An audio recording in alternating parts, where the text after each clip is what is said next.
వెంగళరెడ్డి వచ్చి కట్టె ఉంటే ఆడ కట్టె తీసుకొని ఎడమ కాలికి కొడితే ఈయన కింద పడినాడు. నన్ను మళ్ళీ లేపి మళ్ళీ ఇక్కడ పండ్లకు కొట్టినారు. తర్వాత ఇక్కడ భుజాల మీద ఈపల మీద కొట్టినారు, తలకు కొట్టినారు.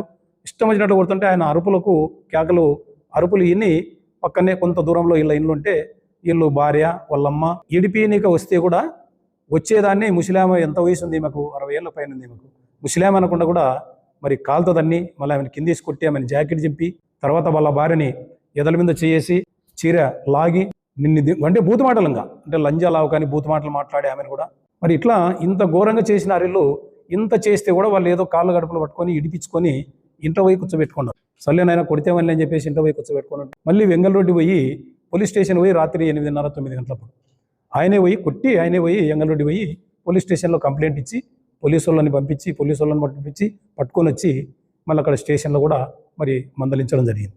అంటే ఆయనే కొట్టి మళ్ళీ స్టేషన్కి ఆయనే కంప్లైంట్ ఇచ్చినాడు.